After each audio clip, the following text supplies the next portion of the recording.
지금 국민의당 전당대회가 한창 진행 중에 있습니다. 이제 곧 신임 당 대표가 발표될 텐데요. 네, 정치부 박상률 기자와 함께 관련 내용 살펴보도록 하겠습니다. 어서 오십시오. 네, 안녕하세요. 자, 박 기자, 일단 전당대회 지금 열리고 있는데 현재까지 상황을 조금 정리해 볼까요? 일단은 선거인단이 약 22만 5천 명, 그리고 한 5만 7천 명 정도가 참여를 했습니다. 그러니까 득표율이 24%를 넘어섰고요. 예. 이 최종 득표율이 24%를 넘은 건 사실 국민의당 입장에서는 굉장히 흥행을 했다 이렇게 이야기를 하지만 어느 정도는 예상된 수준 정도다 이렇게 보시면 될 것 같습니다. 22일에서 23일 온라인 투표를 했고 25일에서 26일까지 이렇게 양일간 전화 투표를 해서 지금 결론이 어느 정도 나서 이제 곧 발표를 할 텐데 네. 안철수와 반안철수 구도가 아주 짙게 나타났습니다. 뉴스를 보신 분들은 다 아시겠지만 6차례 TV 토론회를 했는데 TV 토론회 과정에서 안철수 후보 그리고 그 외에 정동영, 천정배, 이현주 이렇게 3명이 다 좀 비판적인 입장을 보였는데요. 여러 가지 이슈가 있었는데 특히 문재인 대통령의 아들 준용 씨의 이 취업 특혜 의혹에 대해서 제보 조작 사건으로 국민의당이 참 큰 어려움에 직면을 했는데 이때 왜 안 전 대표 어디 갔었느냐, 책임론을 묻지 않을 수 없다, 왜 뒤늦게 나타나서 이렇게 했느냐. 근데 그때 또 안철수 전 대표가 이런 얘기를 했습니다. 책임질 일이 있으면 내가 책임을 지겠다. 그 얘기를 하면서 조금 있다가 당대표에 본인이 나오니까 이제 당 내부에서도 상당히 분위기가 좀 안 좋았죠. 그때 의원들이 원로들은 물론이고 현직 의원들조차도 이거는 받아들일 수 없다. 계속해서 만류를 하고 고사를 하고 이렇게 했지만 결국 어쨌든 지금 현재는 사파전으로 진행이 되고 있고 여러 가지 이슈 중에 또 하나가 서울시장 차출론 얘기가 또 나왔습니다. 사실 전당대회라는 게 당대표가 누가 되느냐가 관심이 큰 사안인데 그것과 함께 안철수 전 대표가 그렇다면 나중에 서울시장 후보로 나갈 것이냐. 좀 생뚱맞을 수 있지만 이 부분이 굉장히 좀 많이 주목을 끌었는데요. 이 부분은 나중에 저희가 천천히 좀 얘기를 하도록 하고 당내 의원들이 지금 사실 좀 갈등이 많이 있는 상황입니다. 여러 가지로 갈등이 있고 특히나 국민의당 같은 경우는 지지율이 지금 5%대 그렇죠. 그러다 보니까 어떻게 해서든 이걸 좀 지금 극복을 해야 된다라는 간절함이 있는 상황이고 저희가 계속해서 지금 전당대회 모습을 좀 보여드리고 있는데 실제 그 의석수가 아니라 현장에 앉을 수 있는 자리보다 더 많은 사람들이 모였다고요. 그러니까 이 당원을 비롯해서 국민의당과 관련된 사람들은 아주 절박한 마음으로 이번 전당대회를 기점으로 해서 조금 다시 살아나야 되지 않느냐 이런 인식이 강한 것 같습니다. 네, 현재 지금 국회의원회관에서 전당대회가 진행 중입니다. 박 기자가 얘기해 준 것처럼 450석이 넘는 규모의 회의실인데 거기가 지금 자리가 거의 없을 정도로 가득 찼다라고 하는데 오늘 이 전대에서 지금 전체 당원이 24만 명 아니겠습니까? 여기에서 이제 과반이 몰려 있는 곳이 아무래도 호남이다 보니까 호남 민심이 어디로 향하느냐 이게 제일 중요하지 않을까라는 생각도 듭니다. 그렇죠. 호남 민심이 사실은 결국은 이 당권의 향배를 결정을 할 것이다 이런 보도도 많이 나오고 저희도 그렇게 보고 있는데 이 호남 민심을 한번 저희가 살펴봤던 적이 있습니다. 1월 전대 때죠. 대통령 선거가 있기 전에 그 당시에 이 호남에서 가장 호남의 맹주라고 불리는 사람이 바로 박주선 비대위원장이었는데 이때 호남 민심은 역시 안철수를 선택을 했습니다. 물론 상황이 지금과는 좀 다르죠. 대선을 앞둔 상황과 현 상황이 다르긴 하지만 어쨌든 호남을 가장 큰 지지 기반을 두고 있는 당이고 호남 당원들이 어떤 판단을 내리느냐가 중요한데 반대로 이 나머지 그러면 절반 정도의 당원들의 표 이게 또 중요하지 않을 수 없거든요. 특히나 일부 전문가들 같은 경우는 이 수도권의 표가 결국 향배를 가릴 수도 있다. 왜냐하면 호남에서의 표는 좀 나뉠 것이다 이번에는. 안철수 후보에게 다 이렇게 한쪽으로 가는 게 아니라 사람들별로 좀 분배가 되고 안배가 되면 결국은 수도권 표가 아마 결정을 할 것이다 이러는데 전국적인 지지도를 봤을 때는 안철수 후보가 가장 인지도가 있고 그렇다 보니까 수도권에서는 조금 더 유리하지 않을까 이런 분석도 나오고 있습니다. 어쨌든 지금 얘기한 대로 당원 투표로만 이게 선거가 치러지는 상황이기 때문에 호남에 기반을 두고 있는 어떤 정동영 또 천정배 후보도 어떤 조직력 측면에서는 상당히 좀 만만치 않다 이런 분석도 있더라고요. 그렇죠. 아무래도 사실 제가 아직까지 얘기는 안 드리고 있는데 결선 투표제 얘기를 저희가 안 할 수가 없습니다. 이번 그 전당대회 같은 경우는 처음으로 결선 투표제를 도입을 했는데 이게 유럽에서 우리가 흔히 좀 잘 알려진 그런 투표제인데 1위를 해도 만약 과반으로 득표를 해서 1위를 못하면 다시 한 번 더 결선 투표를 하게 됩니다. 그러니까 예. 1위 후보와 2위 후보가 다시 맞붙는 거죠. 이 경우에 뭐 여러 가지 경우의 수가 있지만 천정배와 정동영 이 두 후보 간에는 연대가 분명히 일어날 것이라는 이야기가 많고 예. 안철수 후보와 그렇다면 이현주 후보가 연대를 할 것이냐 뭐 이 부분에 대해서는 반반입니다. 굳이 이현주 후보와 안철수 후보가 연대를 할 것이냐 이런 얘기도 있고 그러니까 어찌됐건 아까 앵커께서 말씀하신 것처럼 이 호남에서의 결집력 이런 부분이 천정배 의원, 정동영 의원 이 두 사람의 그 영향을 무시를 할 수는 없기 때문에 만약에 결선 투표로 가게 된다면 그래서 천정배, 정동영 이 연대가 성사가 된다면 이제 그때는 안철수 후보의 경우에도 크게 승리를 장담할 수 없는 상황이 올 수 있는 그런 상황입니다. 예. 네, 2차 결선 투표 이야기를 해주셔서 그런데 그렇습니다. 2차에서는 연대 가능성도 짚어주셨단 말이죠. 근데 네.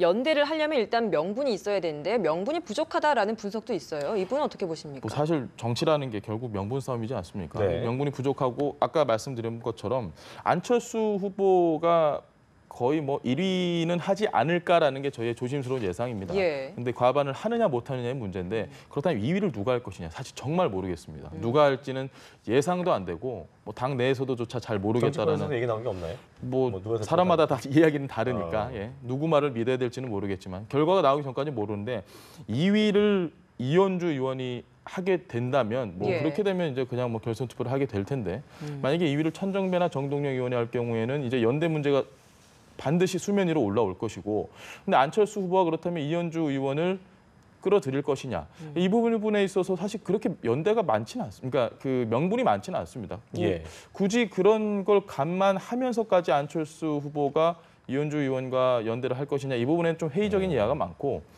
그럼 뭐 정동영 후보와 천정배 후보는 뭐 명분이 확실하죠. 안철수 전 대표가 지금 왜 여기 이 전당대회에 나왔느냐라는 아주 본질적인 문제를 제기를 한 사람이기 때문에 안철수를 막아라.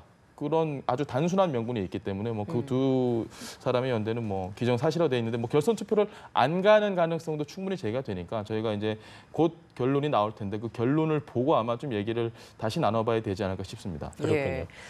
자, 특히 뭐 1차 투표에서 그 과반 이상이 말씀하신 대로 득표에 실패할 경우에 결과를 더 예측하기가 좀 어려우실 텐데 일단 뭐 그게 이게 그 비안개, 그러니까 네. 안철수 후보를 지지하지 않는 이 표심이 하나로 결집이 될 수 있다는 얘기인 거잖아요, 그렇죠? 뭐 만약에- 반한 게 예. 1차 그 결선까지 가게 된다면 예. 그래서 좀 예측하기 어렵다는 게 거 아니겠습니까? 네네 그렇죠. 일단, 그러니까 반한계가 뭐 결집을 어떻게 하느냐는 저희도 이제 좀 앞으로 봐야죠. 이게 후보가 득표를 얼마나 하는지도 중요하고, 예, 득표율이 또 지역별로 얼마나 나올지도 중요하고, 뭐 그렇기 때문에 사실 결과를 저희가 좀 봐야 되는데 네. 그거는 천천히 봐야 되고 이게 좀 흥미로운 부분은 있습니다. 만약에 안철수 후보가, 그러니까 전 대표가 이번에 당선이 된다라고 할 경우에 그 경우를 제가 좀 계산을 해보니까 예. 5월 9일 대선 때 이제 패배를 했죠. 그리고 나서 오늘이 111일 되는 날이라더라고. 그러니까 날인데 네. 이날 다시 또 현 대표로 올라오게 되면 홍준표 한국당 대표 그리고 안철수 국민의당 대표 그리고 문재인 대통령까지 당시 대선 때 1, 2, 3위를 했던 사람들이 다시 뭐 청와대에서 영수회담을 할 경우에 다시 모이는 겁니다. 이게 참 진풍경이고 여러 가지 흥미로운 부분이 아닌가 싶은데 예.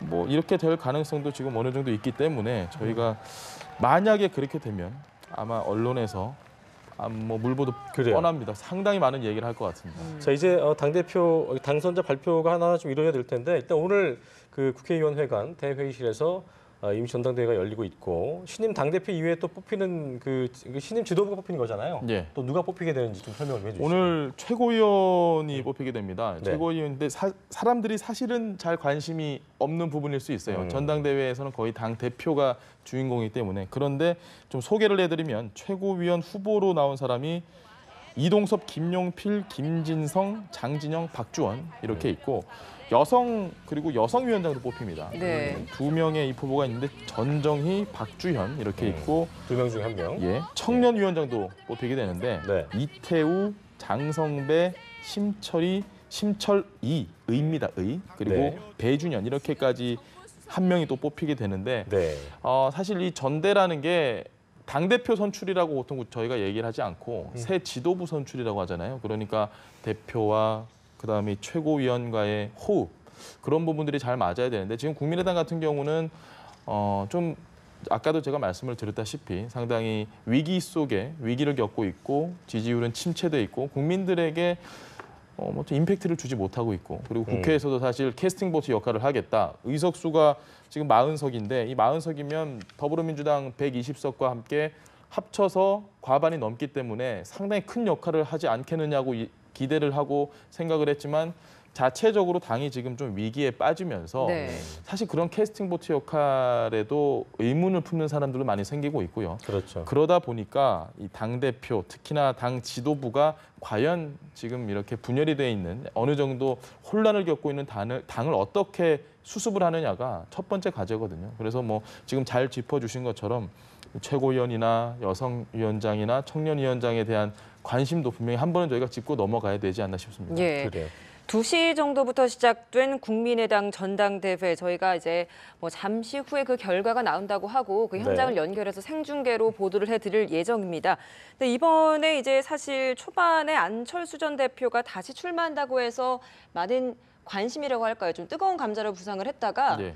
끝자락으로 가면서 좀 많이 관심에서 멀어진 게 사실이거든요. 그 제보 조작 사건이 있었죠. 예. 제보 조작 사건 때 아니 안철수는 어디 갔느냐 이런 여론이 상당히 많았고 예. 안 대표가 한참 지나서 10일인가 지나서 아마 나왔을 겁니다. 그때 나와서 기자회견을 하면서 사과의 뜻을 전하고 나서 얼마 지나지 않아서 본인이 이제 대표로 한번 나가 보겠다라는 의사를 밝혔죠. 그때 예. 말씀하신 것처럼 논란이 정말 많았습니다. 뭐 당에서도 아주 논란이 많았고 그다음에 국민의당이 아닌 다른 여야에서도 상당히 관심을 많이 보이고 뭐 비난의 목소리도 많았고 그런데 어쨌든 안철수 전 대표의 뜻은 확고했습니다. 내가 내 개인적인 뭐 이익을 차리고자 나온 건 아니고 우리 당을 살려야 된다. 그리고 가장 중요한 건 본인이 이야기한 것 중에 내년 지방선거 승리였습니다. 예. 사실 내년 지방선거는 뭐 여야 할 것 없이 가장 지금 중요한 이슈죠.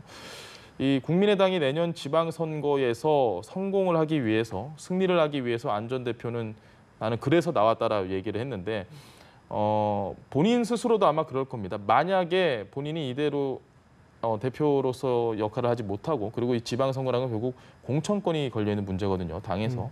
본인이 이렇게 그냥 조용히 제보 조작 사건 의혹이 일고 나서 그냥 별말 없이 정치 무대에서 물러나면 사실 다시 안철수 전 대표가 정계로 복귀를 하는 건 좀 어렵지 않느냐는 얘기도 많았고 네. 어찌됐건 개인적인 목적에서든 아니면 이 당 내에 아니면 당 외에 당의 어떤 뭐라 그래요? 당의 존재감 이런 걸 좀 더 극대화하기 위해서도 반드시 본인은 나와야 되는 상황이었다. 네. 이렇게 이야기를 하고 있고 네. 이 안 전 대표 같은 경우에는 극중주의를 또 이야기를 했습니다. 극중주의. 극중주의요? 예, 그때 그 발언도 좀 논란이 됐었죠. 예, 극중주의가 강화도. 도대체 뭐냐? 사실 저도 되게 궁금했거든요. 그러니까 중도 노선에 대한 아주 강력한 의지를 이야기를 했는데 또 경제는 진보, 그런데 안보는 보수. 그러니까 이 얘기를 또 놓고 아니 안보는 보수다라는 얘기는 혹시라도 DJ 정권 때 햇볕 정책에 대한 그걸 좀 이렇게 받아들이지 못하겠다는 거 아니냐 이런 얘기도 조심스럽게 나왔고 그러다 보니까 중도에서 좀 우클릭하는 것이다 이런 얘기가 나왔는데 이렇게 하면 이제 문제가 좀 생기는 게 아까도 말씀드렸다시피 호남을 지역적 기반에 그렇죠. 둔 국민의당이 약간 보수 쪽으로 움직인다 그러면 호남의 민심을 얻기가 조금 애매해지거든요. 그렇죠. 그러면 결국은 내년 지방선거에서 호남을 잃으면 국민의당이 얻을 것은 그렇게 많지가 않습니다. 현 상황에서는. 그렇기 때문에 이 안철수 전 대표의 여러 가지 발언들이 사실은 앞으로 우리 당의 길을 가는 데 있어서 조금은 참 험하겠다.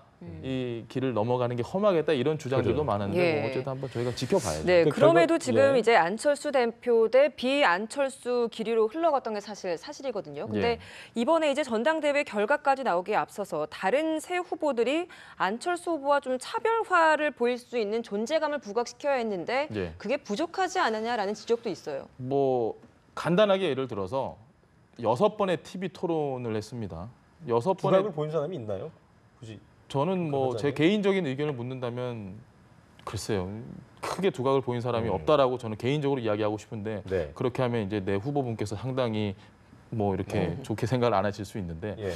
그 6번의 TV 토론을 했는데 과연 그 6번의 TV 토론을 보신 분들이 얼마나 될까라는 그런 생각을 좀 해보지 않을 수 없습니다. 왜냐하면 그래요. 국민의당 자체가 지금 이슈에서 멀어지는 것도 있고 이슈가 굉장히 많았던 게 외교안보, 특히 예. 북한 문제, 그리고 문재인 대통령이 취임 100일을 맞았죠. 그 전으로 해서 그다음에 또 살충제 계란 파문이 있었죠. 국민들의 이쪽에 관심을 돌릴 정도의 여유가 없었어요. 너무 많은 이슈들이 있었기 때문에 국민의당이 지금 전당대회를 한다, 후보자들이 토론을 한다, 그 토론에 집중을 해서 어떤 후보가 어떤 생각을 가지고 있는지를 사실 집중해서 이렇게 보기가 쉽지 않았단 말이죠. 그래요. 그러다 보니 자연스럽게 차별화를 누군가 해서 어떤 경쟁력을 만들고 나는 반 안철수의 이런 점이 분명히 독특하다라고 이야기를 하기는 좀 애매했고 했다고 해도 사람들은 잘 모르고 그러다 보니까 말씀하신 부분에 대한 답을 하자면 두각을 나타내서 차별화 전략을 그래요. 나타낸 그런 그러니까 후보가 많지는 않다. 국민들의 안중으로부터 좀 멀어지게 된 예, 그런 그렇죠. 상황을 볼 수 있을 텐데 결과적으로 당초에 이제 당에서도 예상했던 게 30% 정도의 투표율을 예상했었는데 예. 24.26%로 마무리가 됐죠. 네, 네, 맞습니다. 근데 이거에 대해서도 당내에서 의견은 잘 나왔다. 흥행. 네. 박지원 전 대표 같은 경우에는 흥행에 성공했다 이렇게 또 평가를 자평하더라고요. 뭐 그러니까요. 박지원 전 대표 같은 경우에는 그 저도 이제 국민의당의 대선 때 그때 제가 거기를 담당을 했었는데 상당히 긍정적인 말씀을 많이 하십니다. 네. 예, 특히 자기의 어떤 지역 혹은 자기의 당 이야기 이런 부분에서도 아주 긍정적인 이야기를 많이 하시고 예. 호방한 스타일이셔서 아마 그래서 그런 이야기를 하셨을 수도 있는데 뭐 어느 정도 제가 객관적으로 이야기는 드릴 수 없습니다. 하지만 24.26%라는 건 사실 그렇게 흥행에 성공했다라고 볼 수 있는 수치는 아니고요. 그러니까 그래요. 그 24% 정도밖에 안 되기 때문에 더더욱 지금 안철수 후보는 나는 대중적인 인지도를 가지고 그걸 보고 나온 사람인데 이게 생각보다 당원들이 지금 막 이렇게 엄청나게 호응을 많이 안 하는 상태다 보니까 대중적인 인지도를 노리는 사람은 투표율이 높으면 높을수록 좋죠. 예, 당연히. 그런데 대중적인 인지도가 높은 사람이 투표율이 낮은 상황에서 붙는다면 이게 어떻게 되는지는 모르는 상황이기 때문에 네. 저희가 오늘 더 관심이 좀 있는 그러게요. 거고 상당히 지금 원래는 한 10분 15분 정도 전에는 결론이 나왔을 거라고 저희가 예상을 하고 지금 3시 한 25분쯤에는 나올 거로 예상됐었는데 최소한 늦어도 뭐 25분 빠르면 그보다 더 일찍 나오지 않겠느냐 생각을 했는데 좀 지연이 되고 있는 것 같습니다. 예, 상당히 생각보다 좀 네. 늦어지는 것 같습니다. 원래는 이게 온라인 투표 그리고 ARS 집계 이게 이미 다 마무리가 됐는데 자, 현장 화면을 좀 함께 보고 계신데요. 예, 지금 아직까지는 국회 발표가 의원. 없는 상황이죠. 네, 현재 대회관, 대회의실에서 손학규 전 대표가 대표가 지금 발언을 지금 하고 발언을 있습니다. 하고 있는 모습 함께 보고 계십니다. 그렇습니다. 좀 약간 개표가 좀 늦춰지고 있는 그 결과 발표가 좀 늦춰지고 있는 상황인데 이 아까 제가 말씀드린 대로 그 당내에서 그런 얘기가 나온 것 중에 하나가 이제 지난 1월 전당대회 때 당원 투표율을 봤더니만 네. 19.25%여서 네. 한 5%가 올랐다. 네. 그렇기 때문에 어떤 여전히 높은 관심 보였다는 평가가 나오는 것 같더라고요 보니까요. 근데 뭐 그때와 또 비교를 하면 사실은 이게 뭐 딱 절대적으로 그때 몇 프로였는데 지금 몇 프로였다라고 우리가 산술적으로 이야기하기 네. 좀 어렵습니다. 왜냐하면 상황이 다르고 후보군의 지명도 그렇고요. 다르고 뭐 날씨도 다르고 심지어 여러 가지 이 변수들이 있기 때문에 그렇습니다. 그때와 이제 뭐 단순 비교를 하기는 어려운데 결론적으로 24.26%가 나왔다는 건 사실 지금 국민의당이 좀 어렵지 않습니까? 상당히 어려운 상황을 어떻게 해서든 지금 한번 극복을 해 보겠다라는 이 전당대회를 그래요. 기점으로 한번 극복을 해 보겠다라는 아주 각오를 지금 저희 화면에도 보시면 이 당원들이 상당히 열성적이고 지도부 네. 역시도 아주 적극적으로 지금 홍보를 하고 박수를 치고 사람들에게 좀 지지를 이렇게 이끌어내려고 하는 모습을 우리가 볼 수 있는데 이 득표율이나 이런 거 봤을 때 지금 어려운 상황은 분명히 맞는 것 같아요. 맞는 것 같고 뭐 지지율도 사실 그렇게 높지는 않고 김동철 원내대표 체제 때 8%대 지지율이었습니다. 네. 그런데 지금 5%대까지 떨어지고 있거든요. 쭉 계속해서 떨어지고 있고. 정의당과 업시적 대치라고 하는 예, 상황이잖아요, 그렇죠. 예. 이 아마 기억하실지 모르겠는데 5구 대선 당시 때 아마 다 기억하실 겁니다. 야, 문재인 당시 후보 턱 밑까지 쫓아왔던 사람이 바로 그렇습니다. 예, 안철수 TV 후보였거든요. 토론회 전까지가 딱 시작하는 그 시점 그렇죠. 때 가장 그때 높았었죠. 국민의당 지지도도 상당히 높게 치고 예. 올라왔고 그런데 정말 이 정치라는 게 알 수 없는 게 한순간에 뒤바뀌고 지지율이 좀 국민의당이 이렇게까지 밑에 처져 있을 줄 누가 알았겠습니까? 한국당이 또 오히려 계속해서 지금 조금씩 상승을 하고 있는 상황도 쉽게 우리가 그 당시에는 예측을 못했는데, 그러니까 지금 국민의당이 어찌됐건 오늘 전당대회 때 대표를 선출을 하고 최고위원을 선출을 하고 지도부를 잘 꾸려서 뭔가를 한번 해보겠다라는 그런 의지를 아마 보일 것 같습니다. 수락연설을 나중에 하게 되거든요. 네. 이게 한 명이 1등을 하면 한 명이 수락연설을 하게 되고, 만약에 그러니까 과반으로 1등을 할 경우에는 결선 투표를 가지 않기 때문에 그 1위 득표자, 대표가 된 사람이 수락연설을 하는데, 만약에 과반으로 1위를 못했다, 이 경우에는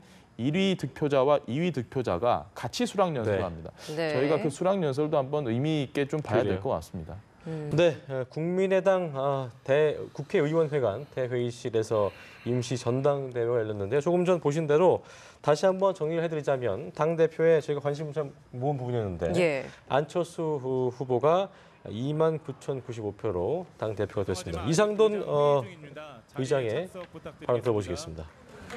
네, 우리 후보님들께서도 잠시 협조해 주시기 바랍니다. 아직 회의가 끝나지 않았습니다. 우리 후보님들 잠시 자리에 이상돈 착석해 의장의 주십시오. 지명 발표가 있을 예정인데요. 자, 일단 예상대로 장례를 안철수 선포하겠습니다. 대표가 뭐 50%를 넘겼네요. 갓 넘겼습니다. 51.09%. 예, 정말 예. 갓 넘겼습니다. 갓 넘겼네요. 51%가 좀 넘었는데, 그렇습니다. 이제 안철수 전 대표가 그러니까 현 대표가 됐습니다. 제가 아까 말씀드렸다시피 다시 전 복귀하는 대표가? 게 네. 111일, 그러니까 5구 대선 패배 이후에 111일 만에 다시 국민의당을 이끌게 됐는데요.